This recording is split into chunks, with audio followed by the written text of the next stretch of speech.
Breaking news collector పై దాడి ఘటన వెనుక కేటీఆర్ ఉన్నారన్నారు మంత్రి కొండా సురేఖ. రైతుల ముసుగులో పార్టీ కార్యకర్తలతో దాడి చేయించారన్నారు. ఇప్పుడేమో అమాయకులను బలి చేస్తున్నారని కొండా సురేఖ మండిపడ్డారు. అప్పుడు ఫోన్ ట్యాపింగ్ కేసులోనూ అధికారులను దేశం దాటించారని ఆరోపించారు. కేటీఆర్ కు పిచ్చి పట్టినట్టుంది, సైక్రియాటిస్టుకు చూపించుకోవాలని మంత్రి సలహా ఇచ్చారు.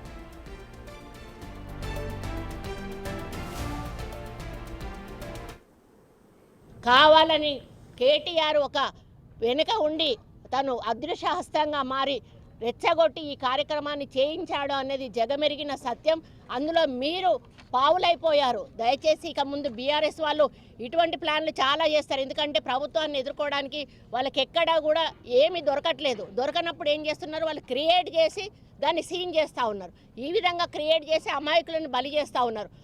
అదేవిధంగా ఈరోజు మరి సురేష్ను మీరు ఎందుకు అప్పచెప్పట్లేదు? ఆ రోజు సురేష్ బాజాప్తా కలెక్టర్ గారిని తీసుకెళ్లిన వ్యక్తి ఆయన. ఎందుకు తీసుకెళ్లాడో ఆయన చెప్పాల్సిన అవసరం ఉన్నది. 48 సార్లు ఒక వ్యక్తితోటి మాట్లాడి ఏం సంభాషణ జరిగిందో చెప్పాల్సిన అవసరం ఉన్నది. ఈరోజు విదేశాలలో దాచుకున్నటువంటి ఫోన్ ట్యాపింగ్కి సంబంధించిన అధికారులు వాళ్ళను కూడా రప్పించాల్సిన బాధ్యత మీ మీద ఉన్నది. ఇవన్నీ వదిలేసి మళ్ళీ ప్రభుత్వం మీద బురద జల్లే ప్రయత్నం చేస్తూ ఉన్నారు.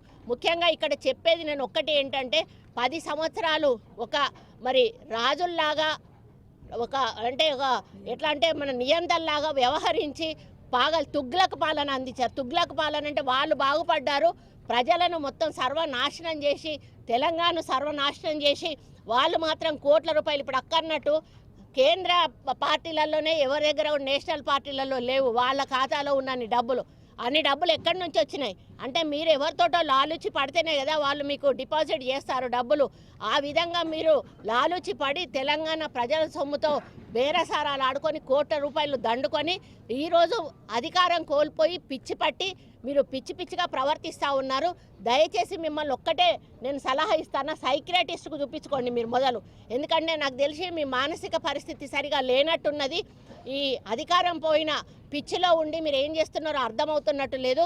ఒక అధికారి మీద గతంలో చరిత్రలో ఎక్కడైనా కలెక్టర్ స్థాయి అధికారి మీద దాడి జరిగిన సంఘటనలు ఉన్నాయా? అది ఏమైనా గౌరవప్రదమైన సంఘటనేనా? దాన్ని మనం దాన్ని సపోర్ట్ చేయడం ఎంతవరకు కరెక్టు, దాన్ని ప్లాన్ చేయడం ఎంతవరకు కరెక్టు, చేయించడం ఎంతవరకు కరెక్టు? ఒక మంత్రిగా పనిచేశాడు కేటీఆర్, మరి కేసీఆర్ గారు కూడా గౌరవంగా ముఖ్యమంత్రిగా పనిచేశారు. అధికారుల మీద దాడి చేయడం ఎంతవరకు సమంజసమని ఈ సందర్భంగా విజ్ఞప్తి చేస్తూ, అక్క చెప్పినట్టుగా ఒకసారి పోలీసు వాళ్ళని పొగుడతారు, ఒకసారి పోలీసు వాళ్ళని తిడతారు. అయ్యా పోలీసు వాళ్ళు నిజంగానే మరి వాళ్ళు ఆ రోజు నీ పబ్బు మీద రేవ్ పార్టీ మీద దాడి చేసినప్పుడు మంచిగా గట్టిగానే మిమ్మల్ని అందరినీ కూడా వాయించుంటే పోలీసు వాళ్ళ సంగతి ఏందో అర్థమయ్యేది. కానీ ఆ విధంగా మేము చేయలేదే.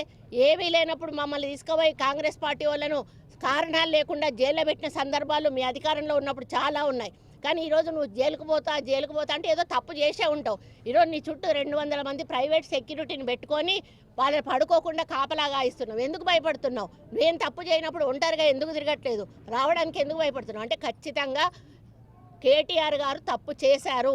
ఆయన ఇండైరెక్ట్గా ఆయన ప్రవర్తనను బట్టే తెలుస్తూ ఉంది. కాబట్టి నిజం నిరూపించేదాకా కూడా మేము ఏది కూడా యాక్షన్ తీసుకోము. అది గుర్తించాలి కేటీఆర్. మీలాగా ఏదో ఆరోపణ చేసి అరెస్టు చేసి లోపల పెట్టేటువంటి ప్రభుత్వం కాంగ్రెస్ ప్రభుత్వం కాదు. ఆధారాలతో నిరూపించబడ్డప్పుడు నువ్వు కాదు కేసీఆర్ అయినా కూడా మేము వెనకాడము. వాళ్ళు ఎవరైనా సరే లోపలేసేటువంటి కార్యక్రమం ఖచ్చితంగా జరుగుతుంది. అప్పటి వరకు దయచేసి తొందరపడకండి. మీరు మాట్లాడే ముందు దయచేసి ఆలోచించి కొంచెం ఒక పద్ధతి ప్రకారము విమర్శలు చేస్తే బాగుంటుంది. అధికార పార్టీ మీద కానీ అధికారుల మీద కానీ చేసేటప్పుడు కొంచెం జాగ్రత్తగా మాట్లాడితే బాగుంటుందని హెచ్చరిస్తూ, మరి ఈ సభను మరి చూసి కూడా తట్టుకోలేక ఇంకా కొన్ని కార్యక్రమాలు ఈ మధ్యలో కూడా చేయొచ్చు. వాళ్ళు ఏం చేసినా కూడా ఈ ప్రజాసభ ఆగదు. ఖచ్చితంగా ప్రజలు ఈ సభను విజయవంతం